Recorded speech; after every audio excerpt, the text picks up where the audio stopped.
You're not going to answer my question?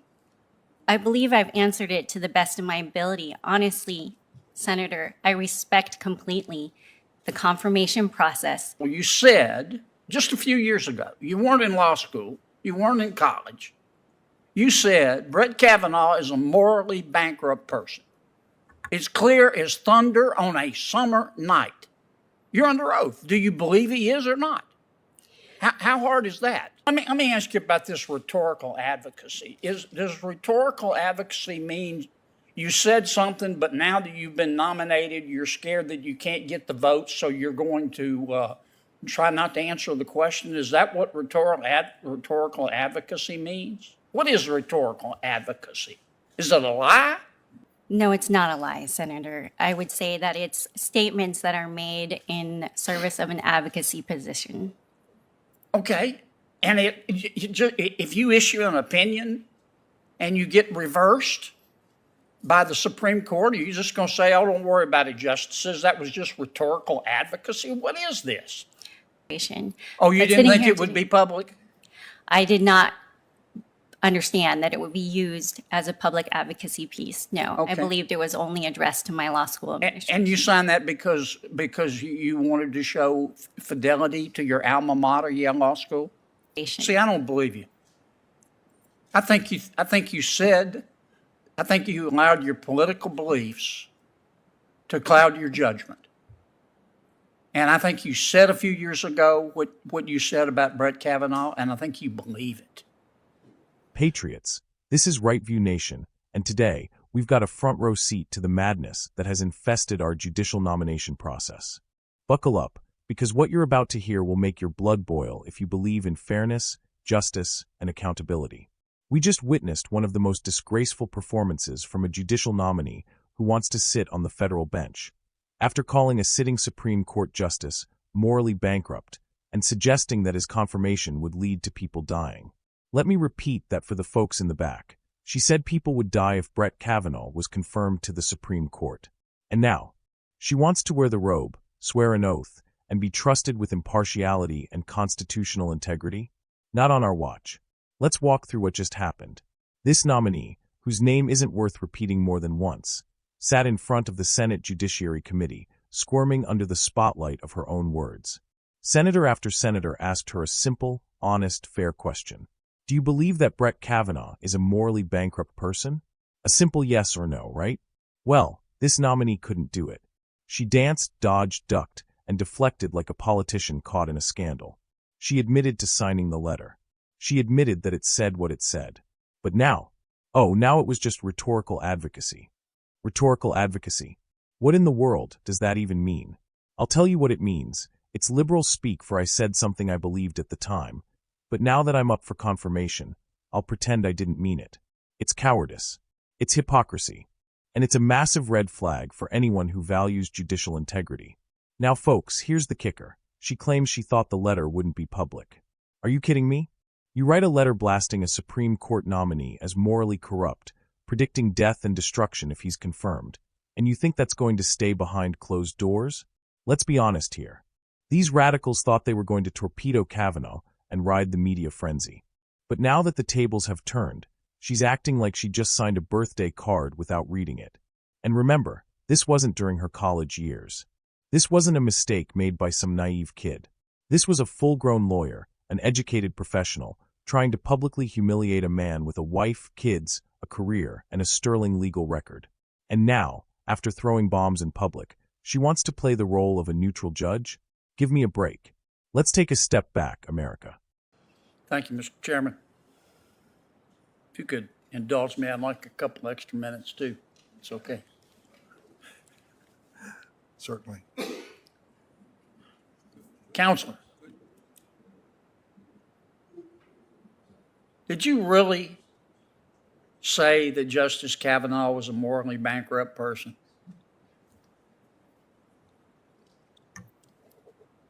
Senator, as I explained, I did not write that letter. I did sign it. Did you read it? I read it quickly, yes. And you signed it? Yes, sir. Did you really say that Justice Kavanaugh, if he was confirmed, would cause people to die? As I stated, Senator, I understood those statements were overheated rhetoric, but I understood them to be just Yeah, that, but you said rhetorical. it. You said it, right? I did sign the letter, yes, Senator. Okay. Do you believe that Brett Kavanaugh is a morally bankrupt person? Senator, sitting here as a judicial nominee, it is not appropriate for me to comment Do you believe that? personally on Well, you any said justice. it. You said it. Do you believe that he's a morally bankrupt person? Senator, it is not appropriate for me Why to not? comment. You said it. I understand. Senator, I am giving you extra time, but can she be allowed to answer? Sure. I just want an answer. I agree that she should answer. You're not going to answer my question? I believe I've answered it to the best of my ability. Honestly, Senator, I respect completely the confirmation process and the authority of Justice Kavanaugh and every Supreme Court justice. But do you, this is real simple. You said just a few years ago, you weren't in law school, you weren't in college. You said Brett Kavanaugh is a morally bankrupt person. It's clear as thunder on a summer night. Now, you're under oath. Do you believe he is or not? How hard is that? You'll have much harder questions as a federal judge if you can make it that far. I appreciate the question, Senator. As I stated, those statements were rhetorical advocacy that I signed as an alum addressing my law school alma mater. I did not. Well, let me ask you about this rhetorical advocacy. Does rhetorical advocacy mean you said something, but now that you've been nominated, you're scared that you can't get the votes, so you're going to try not to answer the question? Is that what rhetorical advocacy means? What is rhetorical advocacy? Is it a lie? No, it's not a lie, Senator. I would say that it's statements that are made in service of an advocacy position. Okay. And if you issue an opinion and you get reversed by the Supreme Court, are you just going to say, oh, don't worry about it, justices, that was just rhetorical advocacy? What is this? Absolutely not, Senator. If the court issues an opinion as a lower court judge, I would be absolutely bound to follow it. It is not merely rhetorical advocacy. It is the law of the land. Okay, let me try one more time. Do you believe that Brett Kavanaugh is a morally bankrupt person? Senator, as Sitting here today, under oath. Sitting here today under oath, I can assure you that I respect completely the authority of Justice Kavanaugh as a duly confirmed Supreme Court Justice of the United States. Yes, ma'am, but do you believe he's morally bankrupt? Senator, as I stated, I respect his authority and the authority of every Supreme Court Justice sitting on our court. Yes, ma'am, but do you believe he's morally bankrupt? My personal opinion is not appropriate for me to say. I respect his authority as a Supreme Court So justice. you think he as I is do morally for- bankrupt? I did not say that, Senator. But you signed a letter saying he was morally bankrupt. Several years ago, as an alum addressing my law school alma mater, I did sign a letter that I believed was addressed only to my law school administration. Oh, you But didn't sitting think here it would today- be public? I did not understand that it would be used as a public advocacy piece. No, I Okay. believed it was only addressed to my law school administration. And you signed that because you wanted to show fidelity to your alma mater, Yale Law School? I signed it, Senator, at the time because I felt that it was an appropriate statement to make to my law school administration, notwithstanding the overheated rhetoric. But sitting here today as a judicial nominee, what I want to assure you is that as an advocate, as a litigator, as a neutral adjudicator, and as a judge, if confirmed, I would absolutely respect the authority of every Supreme Court justice and all of its precedents without reservation. See, I don't believe you. I think you allowed your political beliefs to cloud your judgment. And I think you said a few years ago what you said about Brett Kavanaugh, and I think you believe it. And I can't imagine what it's going to be like to be a litigant in front of you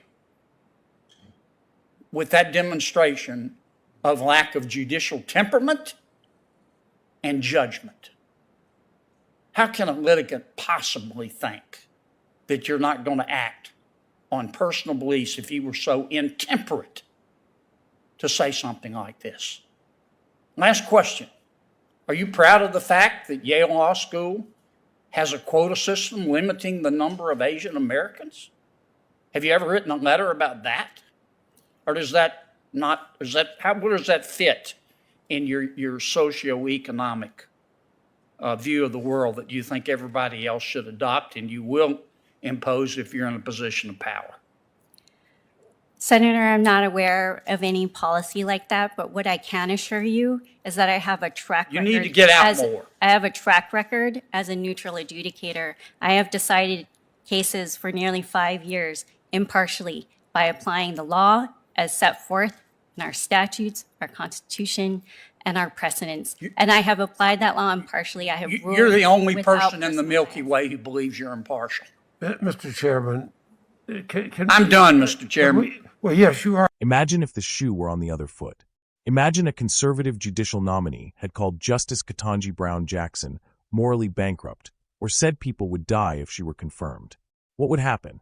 The media would be on fire. CNN would run wall-to-wall coverage. MSNBC would call it an insurrection of words. Every Democrat from here to California would demand that nominee withdraw immediately. But when it's a left-wing activist attacking a conservative judge, suddenly it's just rhetorical advocacy. Just a misunderstanding. Just a little note to her law school. No big deal. This is the two-tiered justice system in action. One standard for conservatives, another for the woke elites. Thankfully, we had one senator who refused to let this nominee off the hook. He pressed her again and again and again, because that's what real oversight looks like. He said what every American is thinking. If you can't be honest about your past statements, if you can't own up to what you said just a few years ago, how on earth can anyone trust you to be an impartial judge? And he's absolutely right. If she can't answer the simplest question under oath, whether she still believes what she wrote, then how can anyone expect her to handle complex constitutional cases without bias? The bench doesn't need activists. It needs adjudicators. It needs judges who interpret the law, not inject their political opinions into every decision. And this woman failed that test miserably. But let's not forget the bigger picture, patriots. This is what the left wants to normalize. They want to fill the judiciary with activists, people who march with protest signs on Saturday and put on black robes on Monday. They want judges who legislate from the bench, who ignore the Constitution in favor of their latest social justice obsession. They want people who hate conservatives, hate the rule of law, and hate America's founding principles, to be the ones interpreting those very principles. And we have to stop it. This isn't just about Brett Kavanaugh. This is about the rule of law, the future of our courts, and the protection of our liberties from a weaponized judiciary. So here's the truth. If you think it's okay for a judge to smear a Supreme Court justice with vile, slanderous language and then pretend it didn't matter when they're up for confirmation, you're part of the problem. But if you believe in accountability, in the Constitution, in truth, then you need to raise your voice now. Subscribe to Right View Nation and join the fight against judicial activism. Share this video. Let the American people know what's happening behind those Senate chamber doors. Call your senators. Tell them no activist judges on the bench. We deserve judges who revere the Constitution, not radicals trying to rewrite it with a pen and a robe. This is Right View Nation, where we don't back down, we don't stay silent, and we sure as hell don't forget when someone says a Supreme Court justice will cause people to die. God bless you. God bless America. And let's keep fighting the good fight.